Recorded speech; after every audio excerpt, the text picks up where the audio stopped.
오늘 11월 30일인데요. 역대상 오늘 세 번째입니다. 말씀의 제목은 세 번씩 기름 부음 받은 사람이라는 말씀의 제목으로 은혜를 나누고자 합니다.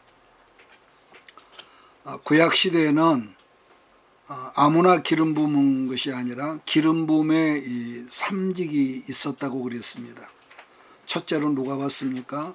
왕이 기름 부음의 안수를 받았고, 두 번째로 제사장이 기름 부음의 안수를 받았고, 또 세 번째가 선지자가 기름 부음의 안수를 받았습니다.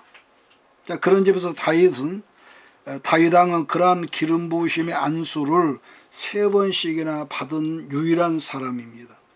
왜냐하면은 다윗은 어렸을 때부터 아버지의 이세의 양을 지키는 양치기 소년이었죠. 자, 그런 점에서 사무엘 성경은 왕이 있기 전 사사기 마지막 시대가 지금 이 시대란 말이에요. 그런데 사무엘 성경에는 네 사람의 인물이 등장을 하고 있습니다. 여러분 기억하십니까? 첫째는 엘리 대제사장이 있었고, 두 번째 사무엘 이 선지 겸 사사 겸 제사장이 있었고, 사무엘이 좀 특별한 사람이죠. 사사도 되었고 제사장도 되었고 이 선지도 되었고요. 그 다음에 사울 왕과 다윗이 있습니다. 그러니까 지금 거론했던 네 사람이 사무엘 성경의 주인공이다, 이렇게 보면 됩니다. 그런데 특이하게도 네 사람 다 자발적으로 뭐가 된 것이 아니라 하나님께서 부르셨고, 하나님께서 그 사람을 너는 내 것이라고 세우셔서 기름 부음을 이렇게 받았는데도, 문제는 두 사람은 실패한 인생을 살았고 두 사람은 성공적인 인생을 살았다는 이 점이 있습니다. 자, 그런데 또 하나는 네 사람 모두가 그 출발점은 비스무리했다는 것. 그러면은 왜 두 사람은 성공의 인생을 살았으며 또 두 사람은 실패한 인생을 살 수밖에 없었을까? 여러분, 우리들이 왜 제가 이렇게 서론을 끄냐면은 우리들이 여러분 언제나 어디서나 성경을 배우고 성경을 읽으면서 주의할 점은, 나는 성경을 어떤 사람에게 몇십 독을 했다 뭐 이런 분들이 있는데, 그런 자랑하지 말고 성경 한 문장 한 문장을 우리가 읽어가면서 어느 부분에 딱 와 닿는 게 있거든요. 그러면은 그랬다 들어가냐, 왜 그랬을까 하는 의문점이 그 말씀 속에 있어야 한다는 거. 여러분, 우리가요 일반 학교에서도 마찬가지겠고 신학교에서도 마찬가지인 것은, 배우려는 사람이 깜깜한 무식한 사람이라면은 질문 자체를 못합니다.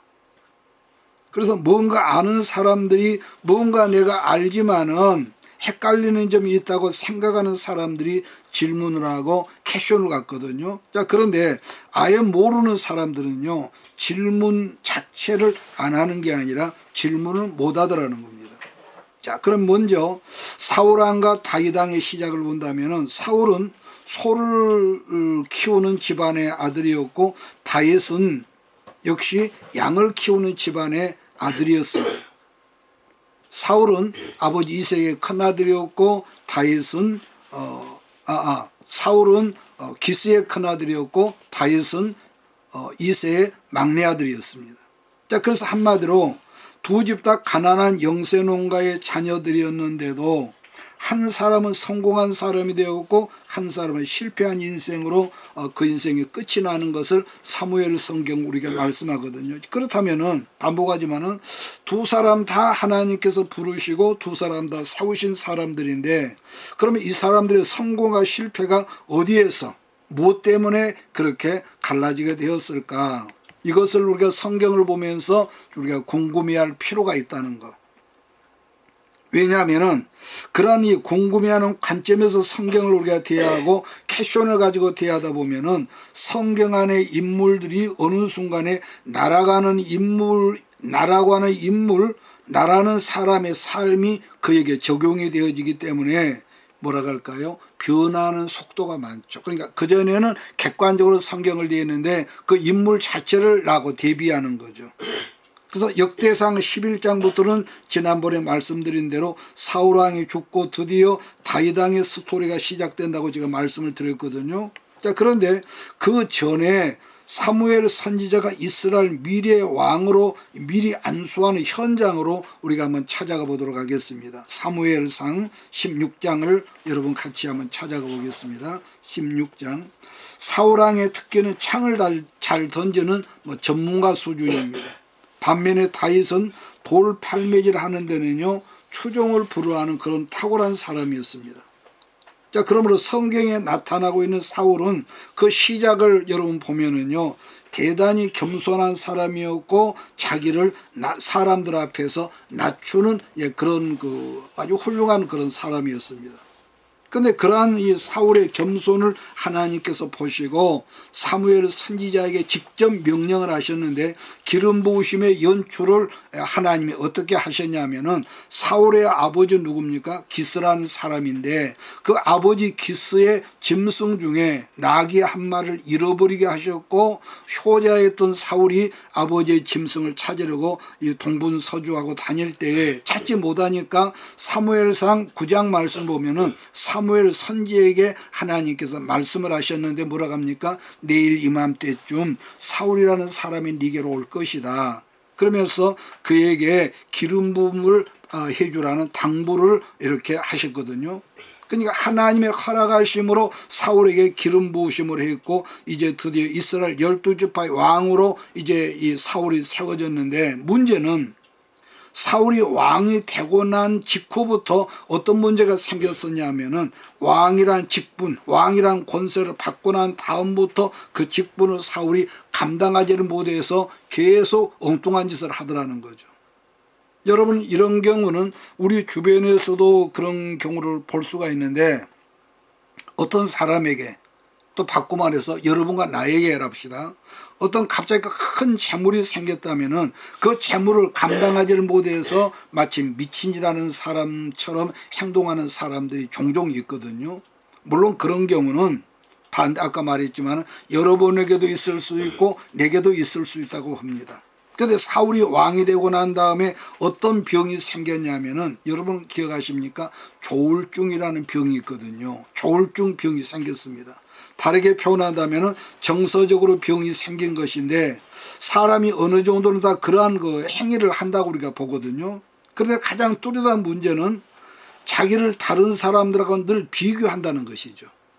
비교를 안 할 수 없지만은 어떤 이 점이 있거든요. 지나치게 다른 사람과 비교하면은 그것도 병이 되는 겁니다. 그러니까 다른 사람하고 비교를 하는 것까지는 누구에게나 어느 정도는 있다고 볼지라도 문제는 거기에서 그러한 상태가 더 진보 커지게 되면은 피해 망상증으로 자라게 되고 그러면은 그때부터 어떤 문제가 생깁니까? 자기보다 조금 더 잘난 사람이 자기보다 유식하고 똑똑한 사람이 자기 주변에 있다면은 첫째는 경쟁자로 의식을 하고 경쟁 대상으로 보면서 심리적으로는 시기심이나 질투하는 것이 어떤 병적으로 나타나는 현상이 그런 거죠. 그러니까 일국의 왕이라는 사람에게 그러한 피해망상의 조울증이 있다 보니까 결국은 어떻게 됩니까? 그가 죽기까지 그 병 때문에 다윗 하나를 못 잡아먹어서 계속 특공들을 동원해서 쫓아다니다가 최후를 맞게 되죠. 자, 그러기 때문에 우리도 인생을 여러분 한평생 동안 살아가면서 정상적인 건강한 정신과 정서를 가진다는 것이요 굉장한 자산이라 할 수 있습니다. 요즘에 사용하는 언어로는 지능지수인 IQ가 높으면 출세한다 그런데요. 이건 참 우리 교육에서 문제가 있다고 봅니다. 그러니까 지금 성경에서 우리가 그 사울을 보면서 생각하는 것은 IQ가 분명히 필요하죠. 이 지능지수가. 그런데 그보다는 하나님께 지금 말씀하는 것은 IQ가 아닌 EQ라는 거예요. EQ.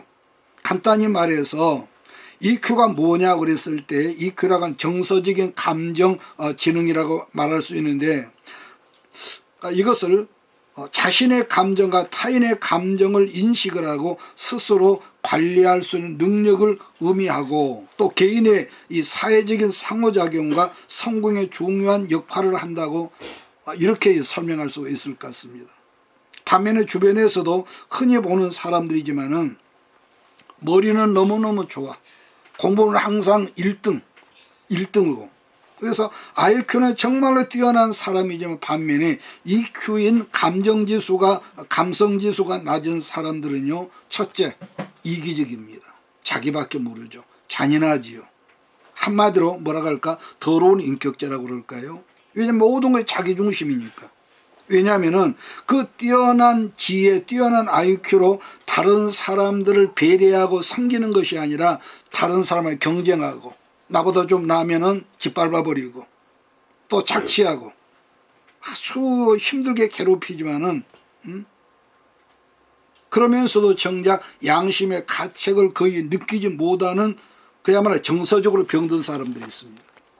자, 그렇기 때문에 지금도 여러분 우리 주변에 보면 머리는 굉장히 좋아서 영리한 사람이고 그렇게 훌륭한 사람인데 반면에 그가 살아가는 삶의 내용은 불행하게 사는 사람들이 생각으로 많다는 것. 그렇다면은 우리들이 그러한 질병 아닌 질병이 걸려 있다면은 몰랐을 때는 몰랐어 그랬다지만은 우리가 그러한 점이 내게도 있구나. 그 문제점을 깨닫고 알았다면 어떻게 대처해야 하느냐. 무조건 정신병원에 가야 여러분 그거 좀 문제가 있거든요. 약으로 하는 거 이건 아닙니다. 그러니까 이런 질병 아닌 질병은 우리들이 큰 어떤 사람이 쉽게 말해 어떤 목사님이 아주 산에 가서 큰 불을 받고 능력을 받았고 은사를 받았고 그 사람이 목회자가 되었고 아니 뭐 기도만 하면 뭐 금식 기도가 철학 기도를 이렇게 한다고 그럽시다. 그렇다고 그런 문제가 해결되는 것은 절대로 아니라는 거예요. 여러분 디모데전서 4장 5절 말씀을 기억할 줄 압니다. 말씀과 기도로 거룩해진다는 말씀이 있습니다. 그러면은 여기서 이 바울 선생이 영적인 아들 디모데에게 거룩해진다는 것이 뭐냐고 그랬을 때에 여러분이 이렇습니다. 거칠고 사나운 야생마 같은 사람이 차츰차츰 말씀과 기도를 통해서 예수님을 닮아간다는 말인데 이것은 여러분과 내가 목사가 되었고 어떤 큰 축복을 받았으며 아니 아까 말한 대로 큰 은사자 능력자가 되었다고 되는 게 아니라 어느 순간에 우리가 말씀과 기도로 살다 보면은요 마치 자기 얼굴이 헝클어진 머리카락이 거울에 비춰진 것처럼 어느 순간에 자기 내면이 보인다는 말인데 그러니까 말씀 앞에서 자기가 보이기 시작한다면은 그때부터 어떤 현상이 일어납니까? 울기 시작하는 거죠. 자기가 보이지 않고 남들만 보였을 때 정지하던 사람이 있는데 말씀 앞에 자꾸 거울처럼 내가 보인단 말이에요. 그러니까 예전에는 항상 암흑에 저 사람 때문에 힘들어하고 울었던 사람이 이제는 자기가 자기 때문에 하나님 앞에 통회하면서 자복하는 사람으로 변화되는 것. 이것을 여러분 디모데에서는 거룩이라고 그랬습니다. 예수님도 산상수훈에서 어떤 말을 합니까? 우는 자가 복이 있도다 이제 웃을 것이다 이렇게 말씀을 했죠. 자, 그런데 여러분들도 삶 속에 느낀 것이겠지만은 우리나라 교육적인 것은 거의 항상 성적 이주인 IQ 이주였지 EQ인 감성지수는요 별로 대수롭지 않게 생각하고 어떤 정서적인 인격에 대해서는요 별로 그렇게 다루질 않은 것 같아요. 학교에서도. 알기 쉽게 말하면 아까 제가 언급한 대로 머리는 너무너무 좋은 거야. 머리는 너무너무 IQ가 뛰어나서 서울대학을 가고 유학을 가서 박사학위도 받았고 자 그런데 생각외로 가정생활이 불행하다든지 인간관계가 엉망진창인 그런 인생 패배자가 우리 주변에 너무 많다. 제가 어떤 분 말씀드려요. 서울대학교 약 30% 가까운 사람이 우울증을 앓고 있대요. 왜? 경쟁, 비교의식 때문이에요. 그래서 그러한 점을 성경에서 찾아본다면 엘리 대제사장과 사울왕이 여러분 그랬던 것 같습니다. 성경을 보면은 다윗이라는 사람도 그 인생에서 여러 번 실수를 했거든요. 그래서 그의 행실을 우리가 하나하나 말한다면 요즘 말로 뭐라고 할까? 그야말로 파렴치한 사람이고 뭐라고 다르게 뻔뻔한 사람이죠. 그럼에도 불구하고 그런 파렴치했던 이 사람이 하나님 앞에서 통해 자복하고 하나님 앞에서 그가 살았다는 점입니다. 그런데 사울은 다윗과 비슷하지만은 자기의 권력을 자기 스스로 그것을 감당하지는 못해가지고 권력이 주어지면서 그 권력을 감당하지 못해서 엉뚱한 짓을 하는 거죠. 자, 그러다 보니까 하나님의 사람이 뭘 잃어버립니까? 하나님을 잊어버리고 하나님이 없는 인간적으로만 살다가 하나님께 주셨던 왕관을 빼앗겨버리죠. 그러므로 우리들이 반복합니다만 성경을 읽다가 때로는 말씀을 듣다가 성경 말씀에 대한 깊이와 넓이의 적용을 누가 해주는 것이 아니라 자기에게 한다는 것은 대단한 여러분 성장하고 성숙될 수 있는 가능성이 있는 사람이라는 것. 자, 그런데 이런 말씀은 여러분 말씀 듣다가 자칫 교만하게 들을 수도 있겠지만은 우리 주변에서요, 우리 목회자들 이 설교로 들어보면은 목회자 본인은 물론이지만은 성도들로 하여금 성도들 스스로가 말씀을 자기에게 적용케 하는 시스템이 그렇게 많지를 않아요. 그저 축복받고 어떻게 하면 복을 받고 뭐 하면 어떻게 됐다더라.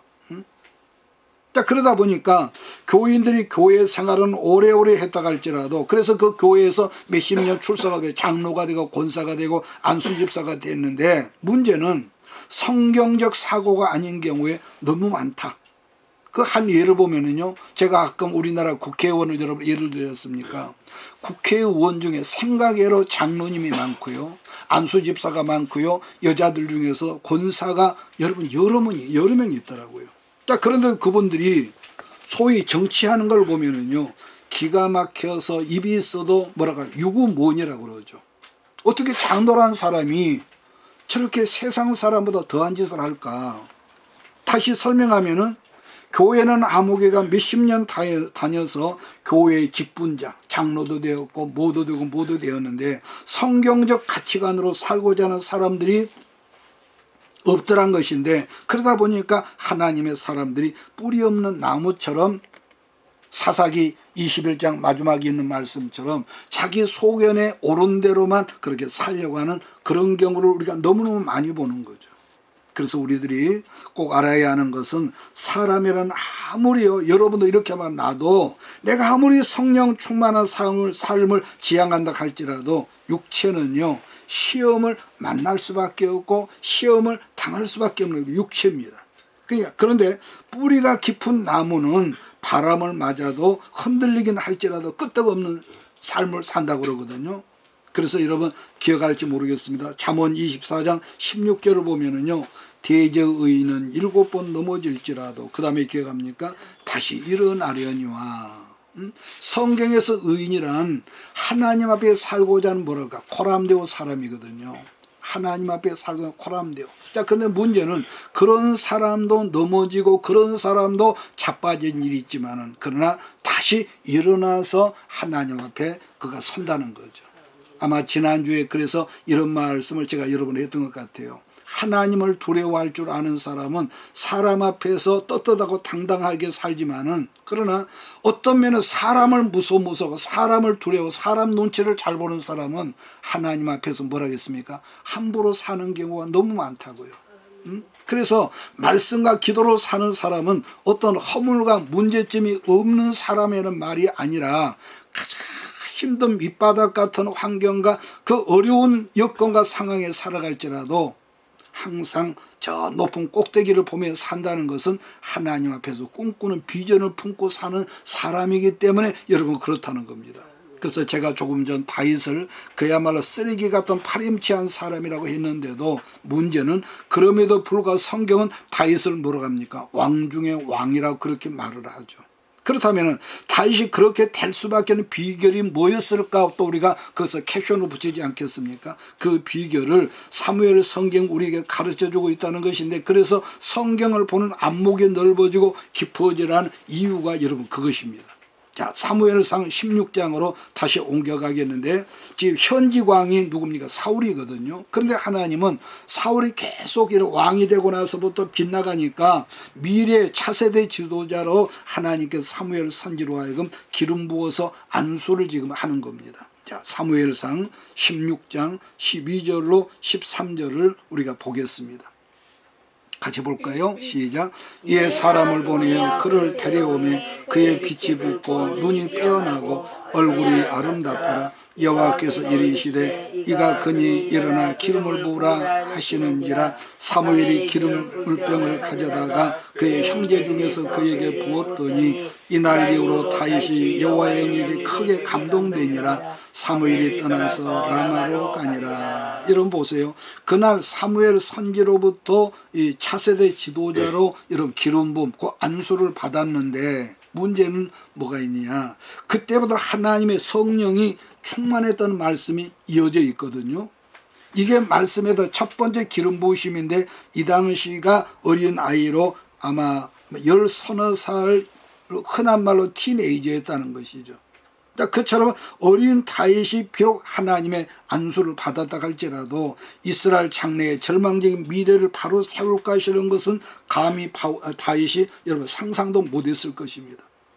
그러면 두 번째 안수는 언제 받느냐. 사무엘하 2장으로 옮겨가겠습니다. 사무엘하 2장입니다. 그동안 하나님의 사람 다윗이 어떻게 합니까? 첫 번째 안수를 받고 나서부터 온갖 시련과 우여곡절 가운데 드디어 이스라엘 공동체의 수장이 아니라 유다 지파의 여러분 왕이 되는 장면이 있습니다. 사무엘하 2장 4절이죠. 유다 사람들이 와서 거기서 다윗에게 기름을 부어 유다 족속의 왕으로 삼았더라 그랬습니다. 여러분 다윗의 출신 지역인 고향이 어디라고 기억을 하십니까? 베들레헴이죠. 우리 예수님도 고향이 베들레헴이라 같은 동네 같은 마을 출신입니다. 자, 그런데 다윗이 어린 나이인 10대 때 차세대 왕으로 안수는 받았지만은 자, 이때 아까 제가 잠깐 말했지만 큰 문제가 생겨버렸습니다. 무슨 말이냐면은 기름 부음을 받은 다음부터는 감히 상상하지도 못했던 엄청난 고난의 사건들이 연이어 여러분 줄줄이 사탕처럼 이렇게 생겼다는 거. 그러니까 이전에 기름 부음을 받기 전에는 우리가 성령 체험을 하기 전에는 은혜 받기 전에는 내가 이렇게 살아도 저렇게 살아도 아무렇게 살아도 멀쩡했던 사람이 기름 부음을 받고 은혜 체험을 하고 난 다음부터는 하나하나 보이지 않던 어떤 손으로 말미암아 간섭하심에 다루심을 이 다윗이 받더라는 것입니다. 이것을 굳이 다르게 표현한다면은 민수기 성경에서 말씀하던 뭐죠? 광야 단계로 접어드는 거. 광야 단계로 그 기름 부음 받은 사람이 접어든. 그래서 우리가 은혜 받으면 기쁘고 은혜 받으면 여러분 뭐 행복하죠. 그런데 그것만 있는 걸로 알면 곤란합니다. 그 사람을 키우기 위해서는요 반드시 우리가 운동회에서 다름질은 뭐가 있죠? 여러 가지 그 뛰어넘는 걸 뭐라 그러죠? 허들이죠. 허들이 자꾸 있어요. 허들이 자꾸 있어요. 그러니까 민수기에서 늘 말씀해서 광야 훈련 중에 특징 중 하나라면은요, 광야에는 아까 뭐가 없다? 길이 없다. 광야로 딱 들어서면은요, 이전에는 내 마음대로 가는 것이 길인데 광야로 딱 들어가면 길이 없다는 거예요. 그 다음은 첫째 뭡니까? 이것은 거의 그렇습니다. 광야는 길이 없고 두 번째는 궁핍이와 목마름이 있고 또 다른 특징 중 하나라면은 괜히 어디 가도 사람들이 나를 멸시하거나 무시하거나 뭡니까? 낮아짐을 당한다는 거예요. 낮아짐을. 저 사람이 나를 얼마나 무시하면 그것이 아니라 낮아짐을 당한다는 거예요. 하나님의 낮추시니까. 정상적인 사람이라면은 어린 아이라도 높아지기를 누가 낮아지기를 원하냐 말입니다. 그러니 광야에 들어서는 사람은 하나가 힘드니까 저절로 어디를 주목하게 되겠습니까? 이래도 저래도 울타리가 없어. 사람 의지하고 어떤 말했더니 그것이 큰 허물이 돼가지고 다시 내게 화살로 돌아오고요.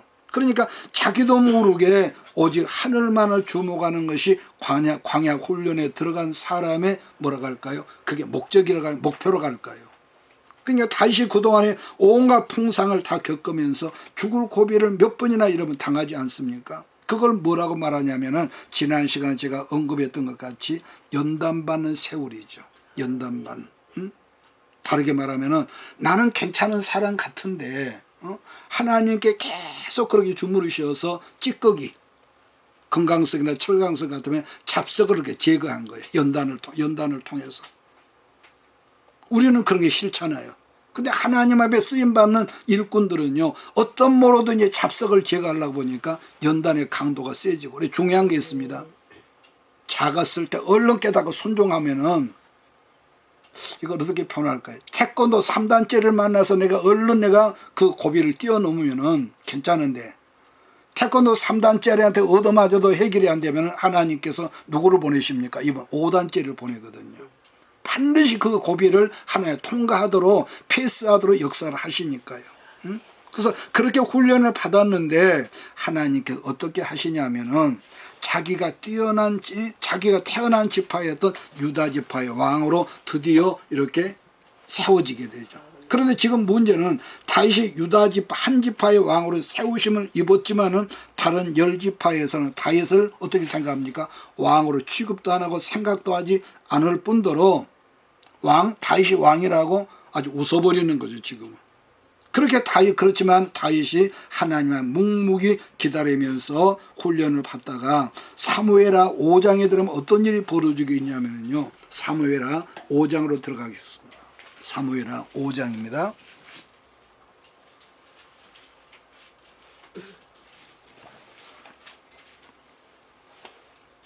5장 1절로 5절입니다. 사무엘하 5장 1절 5절 차점으로 같이 읽겠으면 시작. 이스라엘 모든 지파가 헤브론에 이르러 다윗에게 나와 이르되 오소서 우리는 왕의 골육이니이다. 전에 곧 사울이 우리의 왕이 되었을 때에도 이스라엘을 거느려 출입하게 하신 분은 왕이시었고 여호와께서도 왕에게 말씀하시기를 네가 내 백성 이스라엘의 목자가 되며 네가 이스라엘의 주권자가 되리라 하셨나이다 하니라. 이 이스라엘 모든 장로가 헤브론에 이르러 왕에게 나오매 다윗 왕이 헤브론에서 여호와 앞에 그들과 언약을 맺으며 그들이 다윗에게 기름을 부어 이스라엘 왕으로 삼으니라. 다윗이 나이가 30세에 왕위에 올라 40년 동안 다스렸으되 헤브론에서 7년 6개월 동안 유다를 다스렸고 예루살렘에서 33년 동안 온 이스라엘과 유다를 다스렸더라. 아멘. 본문 말씀을 읽어보면요, 다윗이 드디어 이스라엘 12지파의 왕으로 세워지는 것을 성경은 우리에게 말씀하지요. 따라서 다윗이 어린 나이 10대 때에 처음 안수를 받았지만은 이제 이스라엘 12지파의 왕으로 세워지는데, 왕으로 세워지기까지의 기간을 뭐라고 일컫느냐면은 그것이 광야 훈련 기간, 다르게는 연단의 기간, 또 다르게는 잡석 제거의 여러분 기간이었다는 거예요. 그러니까 영육간에 여러분요 보면은요 모든 훈련은 다 여러분 힘들지 않는 것이 없습니다. 그러니까 얼렁뚱뚱 넘어가는 것은요 그건 훈련이 아니죠, 꾀죠.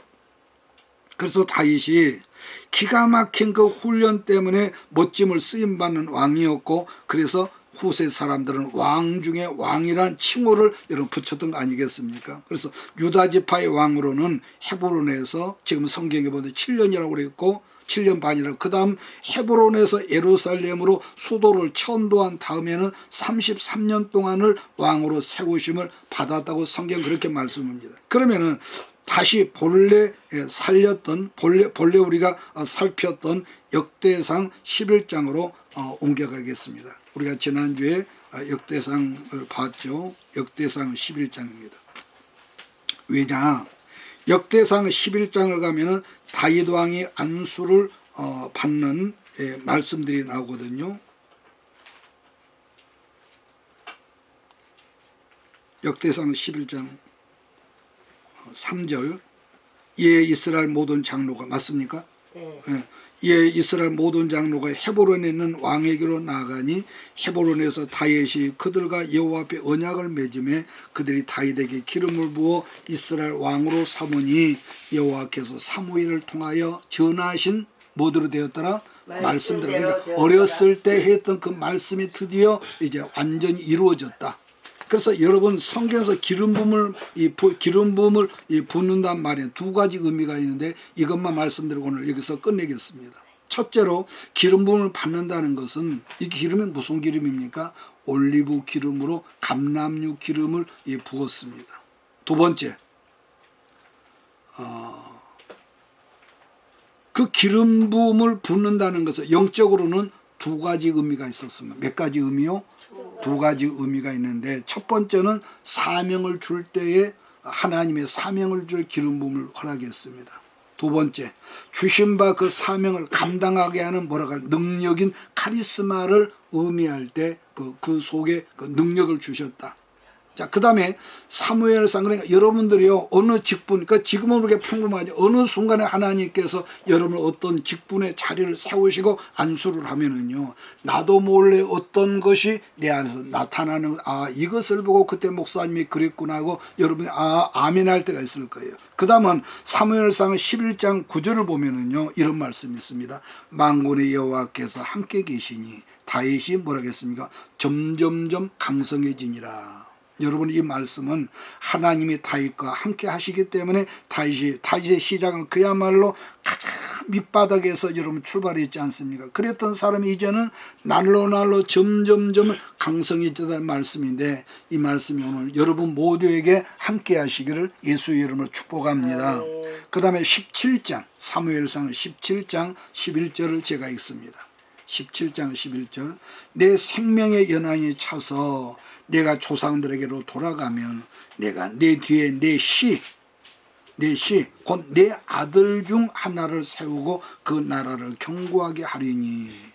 자, 우리들이 성경을 읽고 보면서 반드시 알아야 하는 것은요, 하나님께서 말씀하신 씨를 여러분 주목하라는 거죠. 왜냐하면은 여러분 그냥 우리 읽었지만은 본문을 보면은 복수인 씨들이 아니라 단수인 씨라고 있기 때문이죠. 그렇다면은 왜 하나님께 다윗의 후손으로 태어날 씨들이 아니라 단수인 씨라고 했겠냐 할 때, 아브라함이나 지금 다윗에게 말씀한 씨란 누구를 일컫냐면은 장차 이 땅에 여자의 후손으로 오시는 메시아 그리스도 예수이기 때문에 단수인 씨라고 했다는 거예요. 그러니까 지금 읽은 이 짧은 말씀을 우리는 일반적으로 이 다윗 언약이라고 말하기도 하는데, 자, 14절 제가 읽겠습니다. 17장 14절, 내가 영원히 그를 내 집과 내 나라에 세우리니 그의 왕위가 영원히 견고하리라 하셨다 하라. 본문에서 주목할 말씀은 영원히 견고하리라. 여러분, 이 세상은요, 영원한 게 있겠습니까? 없지요. 오직 영원한 것은요, 오직 하나님 나라뿐이죠. 그래서 영원히 망하지 않은 하나님 나라뿐이라는 거. 그래서 견고하리라 했다는 거. 견고. 그러므로 신약 요한계시록 21장과 22장은 말씀하신 그대로 이제 그때 다윗에게 예언하셨던 성취된 말씀이 나오는 것이기 때문에 계시록은 신구약 성경 66권의 결론서다. 66권이 뭐라고요?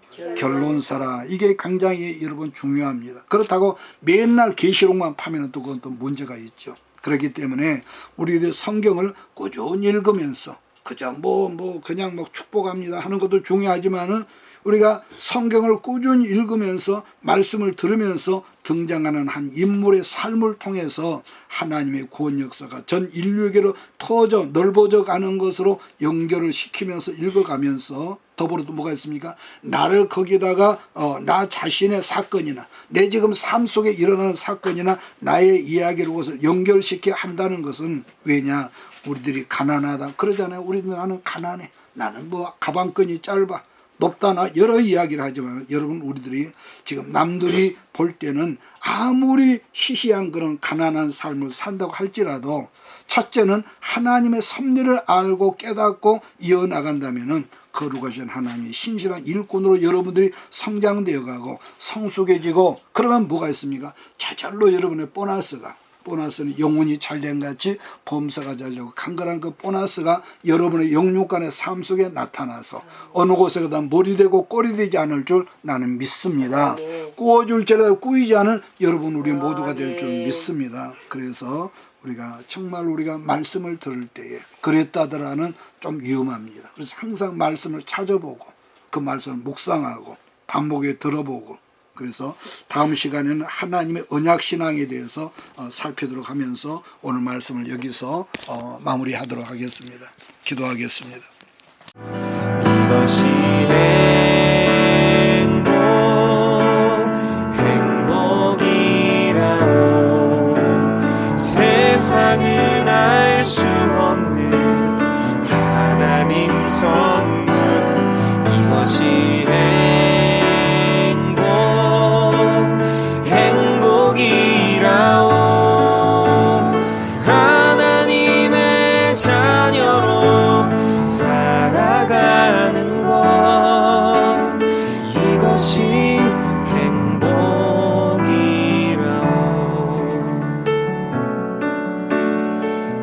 이것이 행복이라.